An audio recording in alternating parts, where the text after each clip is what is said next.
May masama pong nangyari sa ating Pangulong Bongbong Marcos. Ano nga po ba ito? Yan po ang ating alamin ngayon at pag-uusapan. Pero syempre bago ang lahat, please don't forget to subscribe, like, share at comment dyan sa comment section.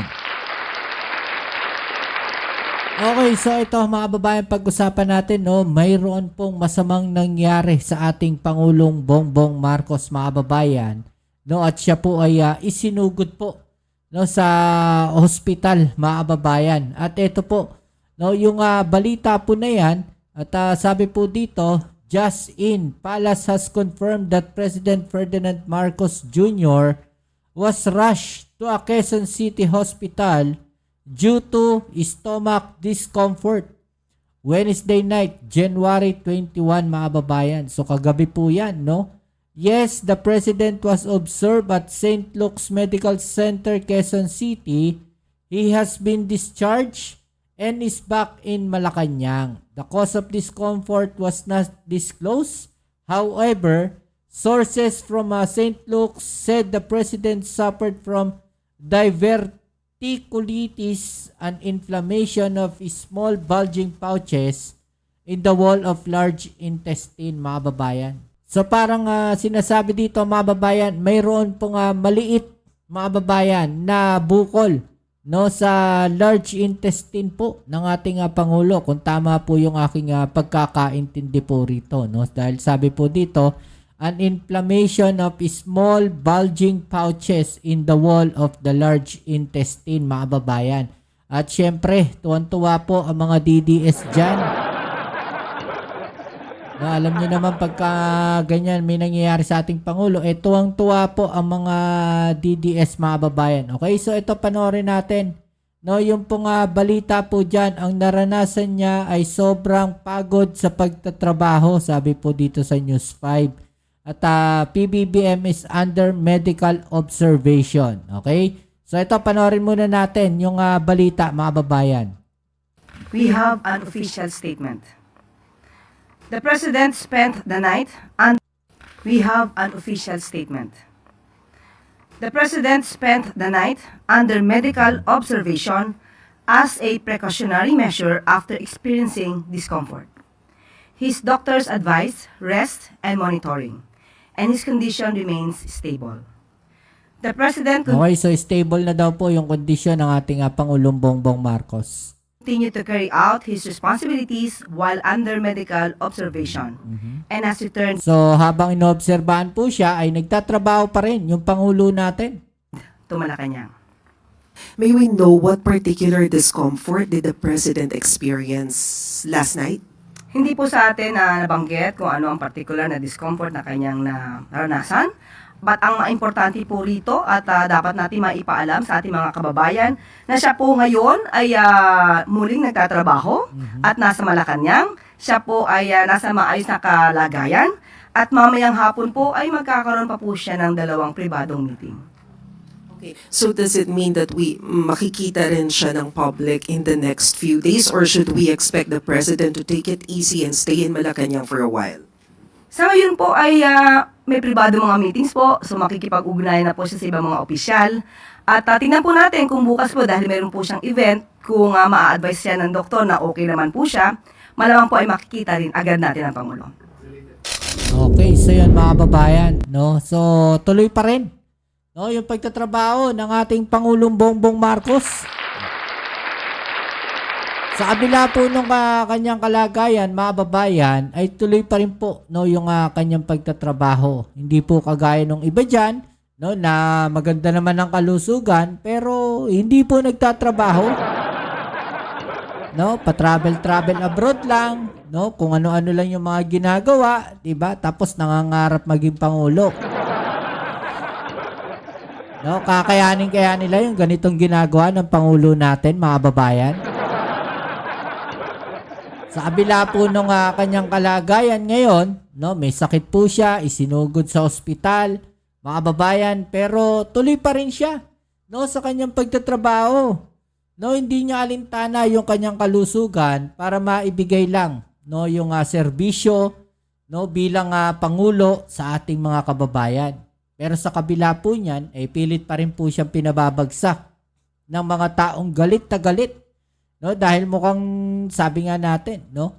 Kapag naapakan mo yung mga taong gumagawa ng hindi maganda, let's say parang pelikula, no? Yung sa mga napapanood natin, 'di ba? Kapag ka merong isang bida na naaapakan, no, o nasasagasaan, yung mga taong gumagawa ng hindi maganda, talaga namang lahat ay gagawin nila, no, para mapabagsak yung tao na yun, mga kababayan. Di ba? Siyempre, tuwan-tuwa po, no, yung mga DDS po dyan. Pero bago natin basahin itong mga komento nila, ito, panoorin pa natin yung isang balita, mga kababayan. Mayroon ba kaming dapat ipag-alala sa lagay ng kalusugan ngayon ng Pangulo? Wala po. Kailangan lang din po namin masabi sa inyo kung ano po yung naranasan ng Pangulo kagabi dahil kahit nung madaling araw po ay nagtatrabaho po pa ang Pangulo. Malamang po ang naranasan niya. Imagine ninyo, kahit madaling araw, nagtatrabaho pa rin ang ating Pangulong Bongbong Marcos. No, walang oras. Even in short, walang oras po yung kanyang pagtatrabaho. Habang tayong lahat ay natutulog, masarap ang tulog, mga kababayan, no, yung Pangulo natin, nagtatrabaho pa rin. Nako, delikado yan. Baka sabihin na naman ng mga DDS, no, nako, laging gising. No, ganyan yung ng mga Addictus Benedictus. Ha? Kasi, syempre, tropang gising ganyan yung sabihin na itong mga to. No, na madaling araw na nagtatrabaho pa. Pero, ano nyo dyan? Expect nyo doon sa mga tao na yan. Diba? Makikitid nga utak ng mga yan. Diba? Malamang po ang naranasan niya ay sobrang pagod sa pagtatrabaho. Pagod sa pagtatrabaho, mga babayan, no? Hindi pagod sa pagbabiyahe. So, dahil sinabi naman po ng doktor na naayos siya at maganda naman ang kanyang kalusugan, siya po ay nasa Malacanang at muli magtatrabaho maya-maya lamang po. Clarification lang po, na-ospital po ba si Presidente kagabi o dyan lang siya sa bahay nila pinuntahan ng doktor? Yan po ay hindi po nabigay sa atin ang pinakadetalye. Pero ayon po sa balita, mga babayan, siya po ay na-ospital. Ayan, no? St. Luke's, no? Dinala sa St. Luke's Medical Center sa Quezon City. At sabi nga dito, ayan, malamang ito, DDS to. Wish of Cara David is granted. Diba? Galing mo, Ma'am Cara. Sabi dito. If the perfect time comes, no one knows who is next in line. Who must pay. Grabe yung mga salita nila dito, mga babayan, no? Happy birthday, Cara David, sabi. Diba? Sabi dito, he will be restored by the creator of human life. He will accomplish his great work for the nation. Diba? Hindi po puro negatibo yung mga sinasabi dito. Ayan, sinasabi natin dito, mga babayan. Ha? Mga komento na ito mga to. Ito mga DDS to Overdose. Yung mga sinasabi nila. Comatose, tama yan. Si Duterte working on Hague, ikaw naman working on bed. Comatose ka agad? Grabe naman. Nasa ospital nga, nasa Malacanang na nga. Magtatrabaho nga mamaya, may meeting pa. Ito nyo kung gaano po ka engot etong nagkomento na to, mga babae. Colin Pangaldin. Comatose daw, mga babayan, sabi niya dito. Diba? Comatose daw. Paano naging comatose, mga babayan? Yan linaw-linaw. No? Ang linaw-linaw nung sinabi, nasa Malacanang na, mamaya magtatrabaho dahil may meeting. No? So, ganyan sila gumawa ng mga ng mga fake news. Ito mga DDS na to. Diba? Kung DDS man, itong tao na to, mga babayan. No? Sinabi niya kagad, comatose. Samantalang ang sinasabi niya dito, Duterte working on Hague. Ano working ni Duterte sa The Hague? Anong ginagawa ni Duterte sa The Hague? Di ba nakakulong nga? Sinong Duterte ba? Sinasabi na itong tao na to. Nag-iisip ba to? Diba? O get well soon daw, sabi ng mga kababayan natin. Pagaling ka po, sobrang sipag mo po kasi tao lang po tayo, hindi robot. Napapagod po, kaya pahinga lang po and always pray. God bless you po, PBBM. Well, ganun talaga, no? Bumibigay talaga tayo, no? Yung katawan lupa natin, no? Kapag tayo po ay laging pagod, nagtatrabaho, no? Sa ikabubuti, ikagaganda ng ating bansa. Alam mo, yung Pangulo natin, no? Nakikita natin itong nakaraan.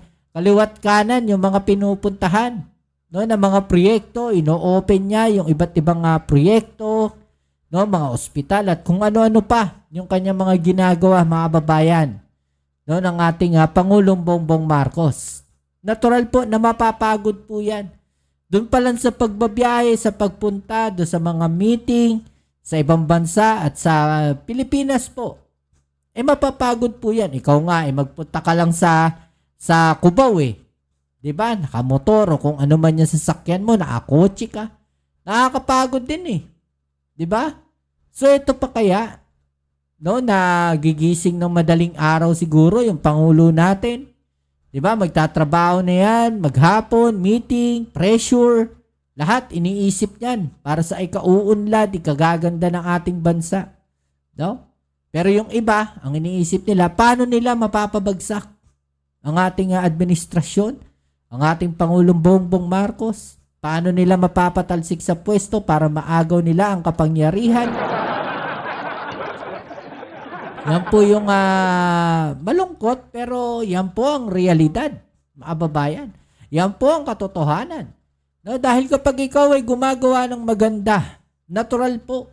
No, sabi nga nila na kapag ang puno hitik na hitik sa bunga, no, pilit po yan babatuhin. No? Pilit po yan sisirain. Diba? Marami pong ganyan sa ating bansa. No, kung ikaw ay maraming nasasagasaan, talaga namang marami ka ring makakalaban. No, at lahat po yan ay gagawin nila para mawala ka sa kanilang landas. Di ba? Napapanood natin yan sa pelikula. At nangyayari po yan sa realidad. No? Yung po mga nangyayari na yan sa ating bansa ngayon, yung paglilinis ng ating Pangulo laban sa korupsyon, kung mapapansin ninyo mga babayan, no? Siya yung nag-open up ng tungkol sa flood control, anomalies na yan, yung corruption na yan sa DPWH. Then ano po ang nangyari? Diba? Kaliwat kanan, yung rally na lumabas. No? Dahil siguro, mauungkat, makikita, malalaman ng ating mga kababayan kung sino yung mga nasa likod po, no, ng malawakang korupsyon na to.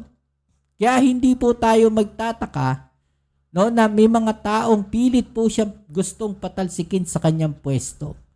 May mga taong pilit siyang aalisin sa pwesto. No, para makabalik sila o mapalitan yung Pangulo natin, no, ng taong magpoprotekta dito sa mga taong nasa likod na malawakang nakawan, malawakang korupsyon. No? Pwede po yun na mangyari. At yan po ang nakikita natin ngayon, mga kababayan. No, sana maging mulat na yung isipan natin. No, makita natin ano yung realidad, ano yung totoo. Makita natin sino yung sinungaling, sino yung nagsasabi ng totoo, ano yung totoong nangyayari, sino yung may pinagtatakpan. Diba? Okay, so ayan, ano pong masasabi ninyo dyan mga babayan? No? I-comment sa ibaba yung mga opinion at atin yung pag-usapan. Alright? So yan muli, kita tayo sa ating next video upload and please don't forget to subscribe, like, share at comment dyan sa comment section. At ito po muli ang inyong Kuya Mobs, it's Mobs TV. Peace. I'm out.